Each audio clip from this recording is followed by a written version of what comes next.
Throughout the first episodes of Legally Blonde and Blind, self-advocacy has been one of the biggest topics I have focused on. But what happens when you're in elementary school and you're far more concerned with trading little's pet shops than advocating for your needs in IEP meetings? In this Mother's Day special, I will be interviewing my number one advocate and supporter throughout my entire life, Mama Nissley. We'll be talking about how parents can process a new diagnosis, advocate for their child in IEP meetings, and help their child develop a more positive view of blindness. We'll also discuss how parents can educate those around them about their child's condition without oversharing, and also how they can respond to any rude or ignorant comments. I truly believe that my mother's dedication will inspire you all, and I hope you enjoyed today's episode. Happy Mother's Day!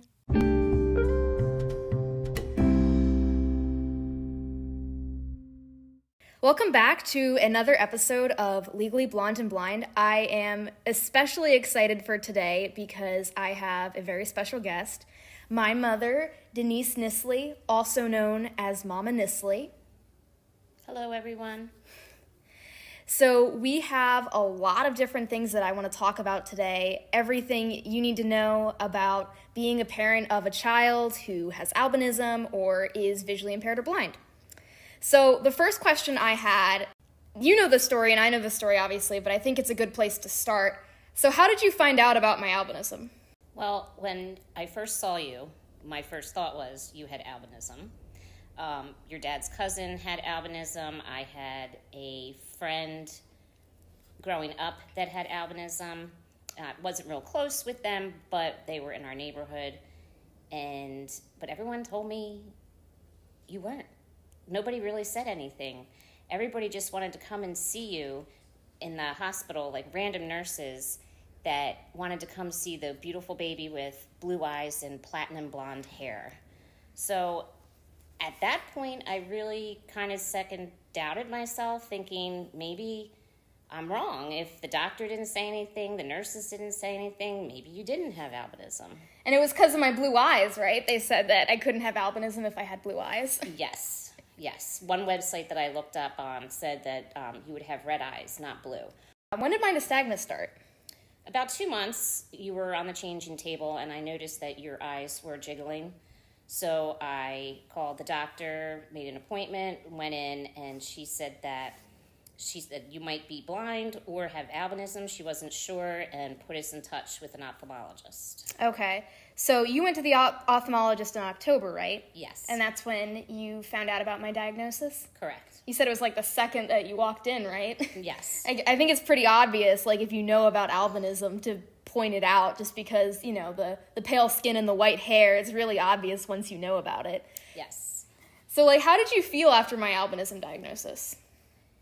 Initially, I was distraught. I was emotional. I had no idea what that meant for your life. How were you going to function? How well would you see? What would you be able to do? What would you not be able to do? Just everything in general. I was scared. Mm-hmm. I'm sure it's just the fear of the unknown because, like, you knew some people with albinism, but you didn't really understand what it was like to have it. Correct. Yeah, definitely. And do you have any advice for, like, new parents with newly diagnosed children? This could be for anything, but specifically albinism. You have to do your research. Look into anything and everything that's available to you to find out what you can about something that you are completely clueless to. Yeah, and what I think was really great about what you did after my diagnosis is you didn't allow yourself to dwell on it, but you didn't deny it either. You were like, okay, what steps can I take to get Marissa the services she needs? Where can I find resources about albinism? I think you took a lot of initiative in that regard. I became determined. Once I got past being upset, I decided that I was going to take all my energy and focusing on how could I help you? What did I need to do in order to help you achieve anything that you wanted to achieve? Yeah, and obviously it's different now because there's so many more resources on the internet, like albinism Facebook groups, NOAA's website. But what kinds of resources did you use when you were trying to find out more about albinism? I don't even think Facebook existed. But I could be wrong. I wasn't on it on social media. So basically, I just had to rely on the internet, different hospital websites, Googling albinism. And then that led me to many different sites, the New Jersey Commission for the Blind, NOAA, things like that. And they were very, very helpful. Oh, okay. So you were on NOAA's website then, too? Yes. Yeah, okay. And so how did you kind of navigate all of this information all at once without becoming overwhelmed?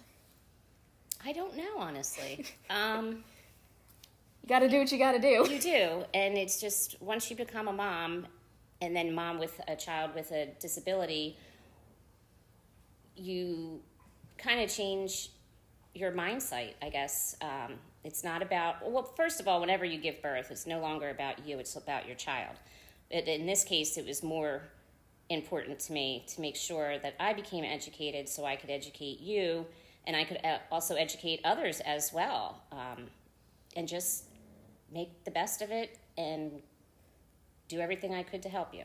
And that's one thing I'd say that you did very well, too, when you were in the process of researching this, is like, I remember even from a very young age, you had told me, oh, you have albinism, or you have a visual impairment. Like, you gave me the language to talk about what I had, rather than trying to hide it from me, and I think that was really empowering. Yeah, I couldn't change it, so I had to have you accept it as well as I had to accept it, and to understand it as well as I had to understand it. Yeah, and I really appreciate that, because albinism for me is just like something that I've always had. It's just been a part of who I am, but I can completely understand, like, for you and my dad, it was a totally new thing, and you had no idea about it beforehand, so you really did take on a lot. Now, I wanted to talk about next school and how the process worked for getting accommodations for me, initially from the state and then from my elementary school's administration. So what was that process like?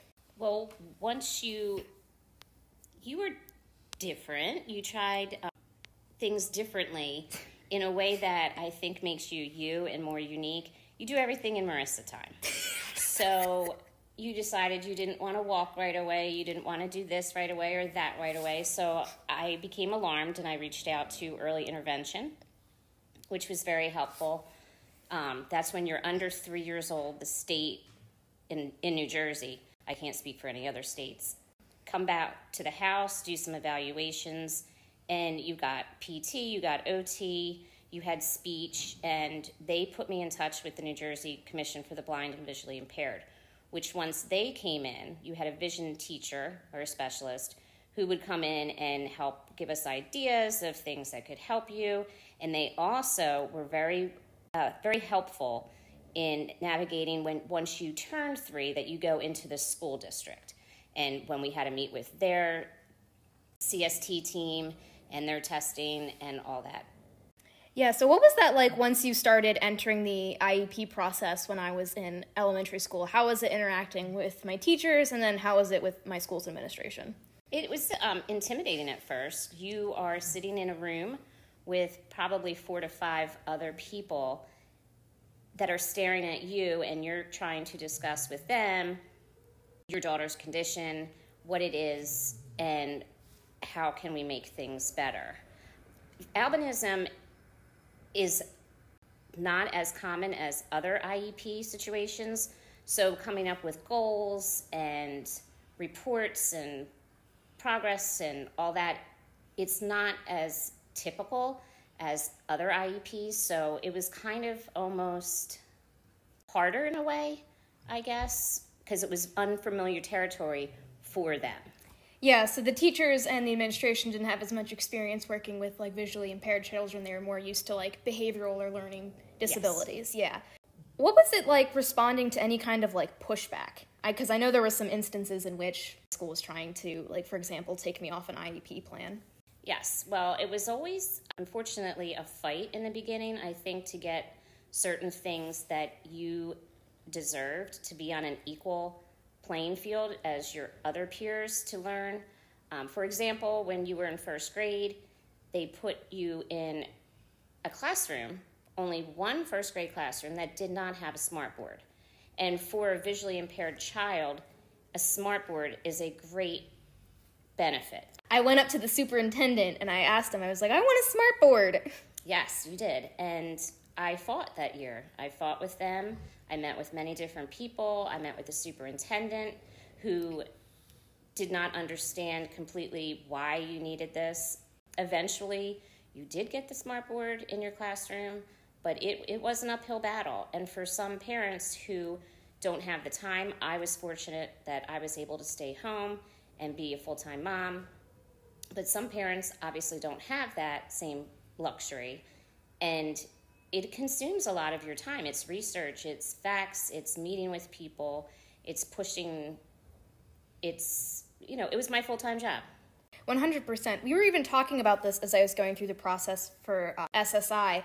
It's like, it's often a fight, and they don't want you to get these resources, especially if it requires a financial commitment from them. So they often just want you to give up, but it really requires a lot of persistence. And fortunately, you were in the position where you could devote your full time and energy to that. But unfortunately, a lot of parents aren't, and it, poses a lot of difficulties for getting accommodations because schools and government agencies are often very slow to move.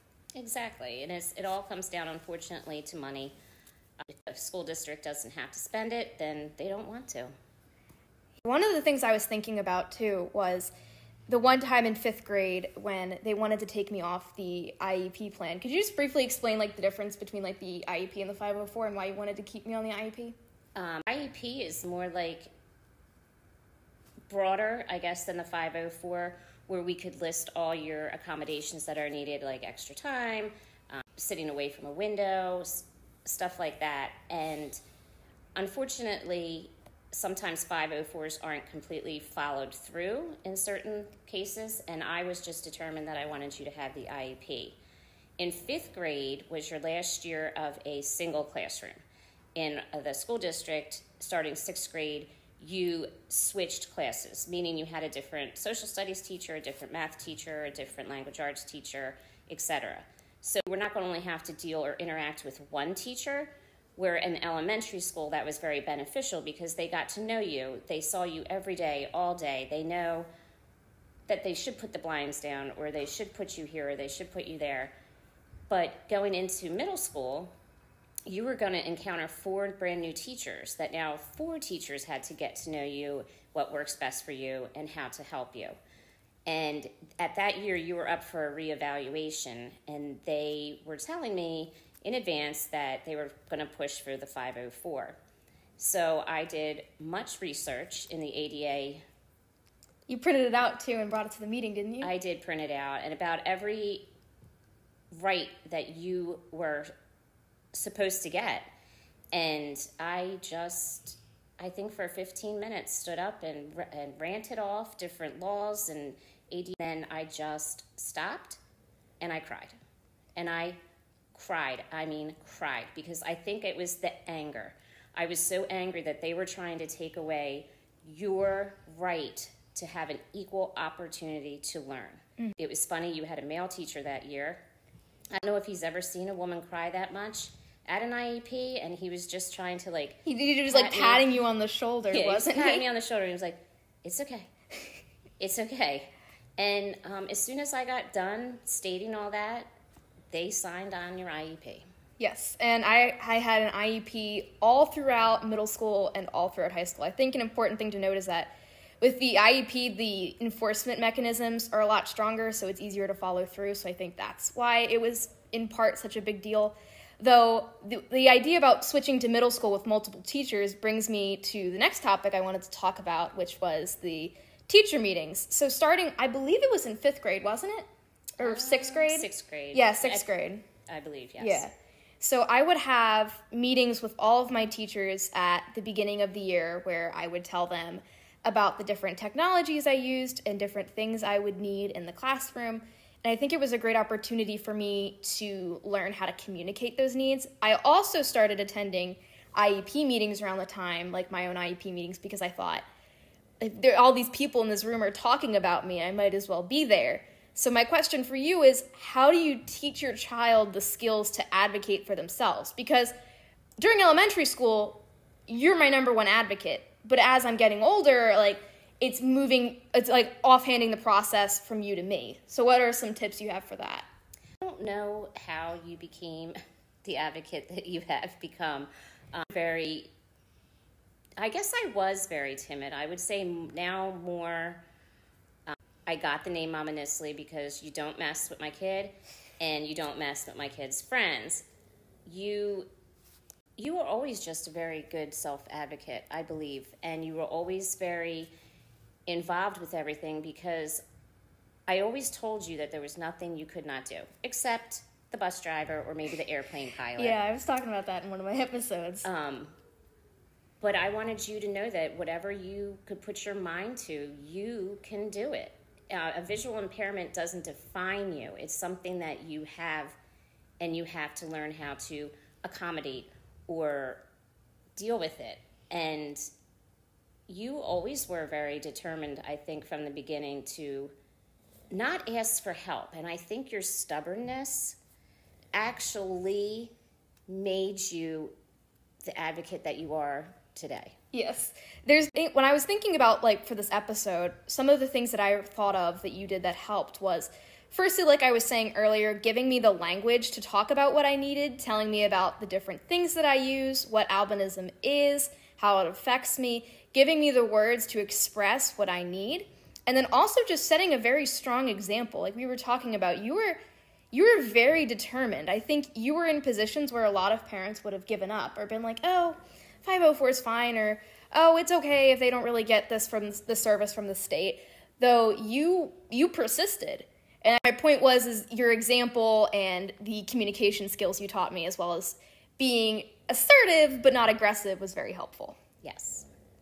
And then that goes into my next point was, we were talking a little bit about this before with the can't be a bus driver or an airplane pilot, but I can do everything else. How do you think you can help a child who is blind or visually impaired develop a more positive view of their blindness? We talk about that a lot on the show, how blindness isn't necessarily something that has to be negative. It often is perceived as negative, especially when you first receive the diagnosis, just because of that fear of the unknown. And so how do you work to help your child feel more positively about it and not dwell on it? Like you said, honest with them, explain to them what against, show them how they can do things in a different way. And I think a big key is to educate the people around you, as well, like your peers. I don't know if you remember, I think it was first grade too, that we had the visual instructor come in. We read a book about eyes, and then we had the kids make the glasses with the wax paper. Oh yeah, so they could have blurry vision. I remember I wanted to put them on, and they were like, oh no, you don't need to. And I was like, I want to wear the blurry glasses. Yes.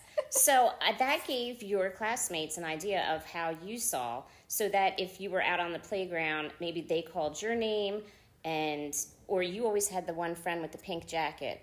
And I remember, yeah, that's how I would always find her. Find her with the pink jacket, and then she switched her jacket from spring to summer or something, and you couldn't find her. I couldn't find her, yeah. I remember my friend Alexa, too, who I'm still friends with, she would help me through the hallway. She would tell me whenever there was a step, and she still does that to this day.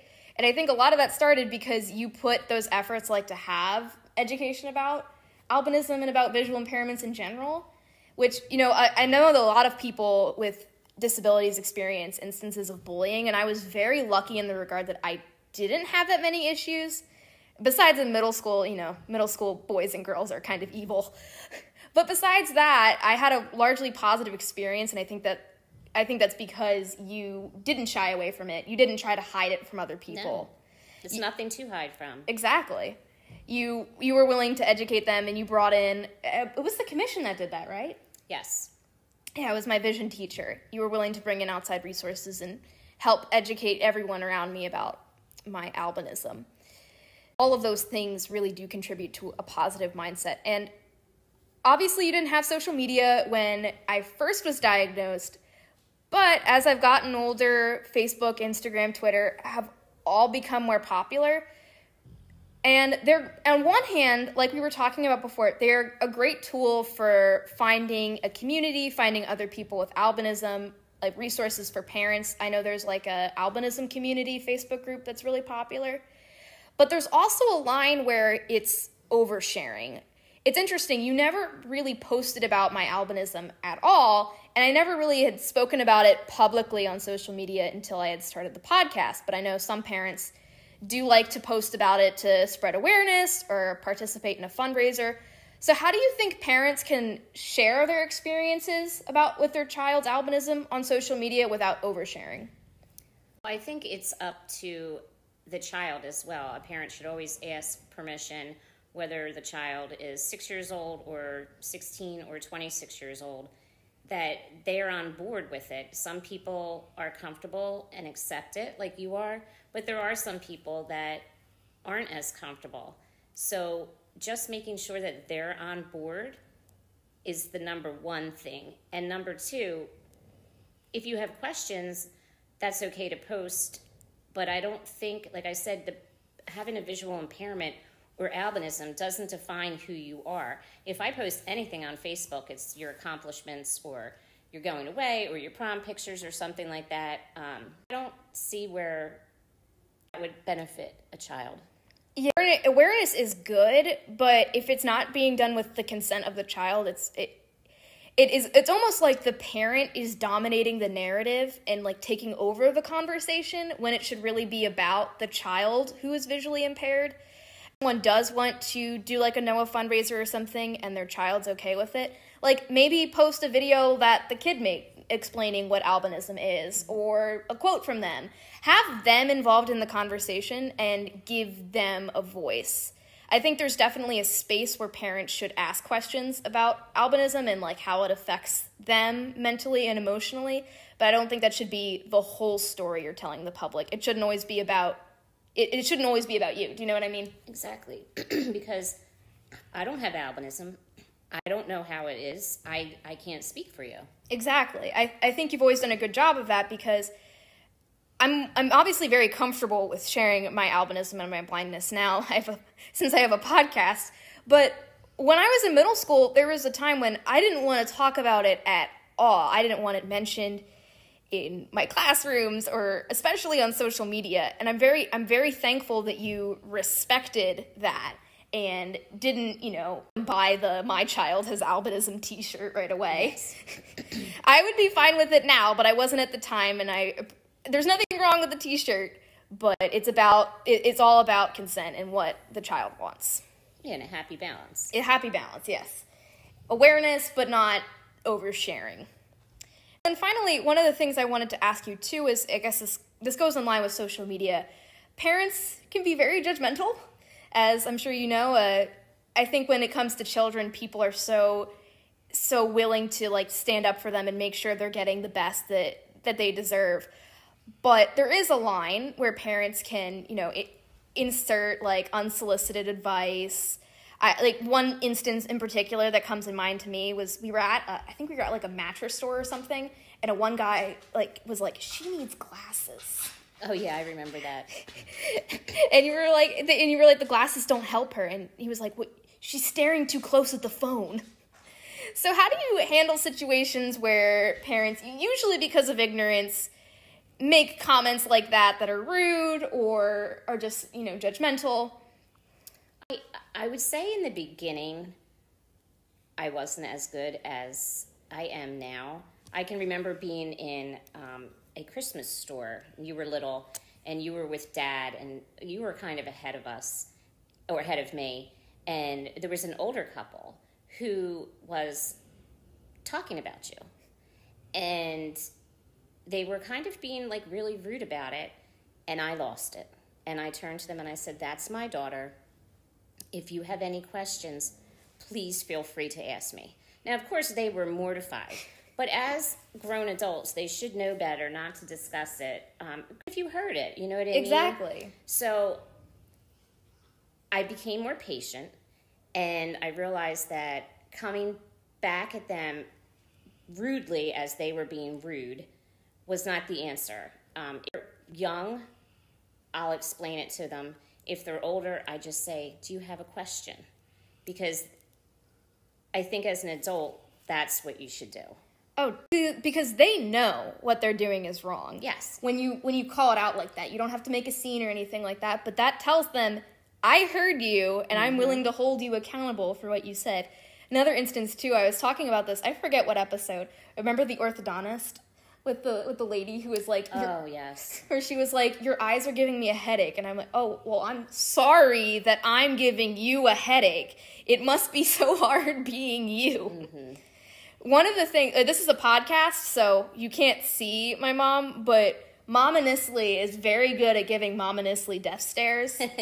So if you mess with Mama Nissley, you will face the wrath. Yes, don't mess with my girl.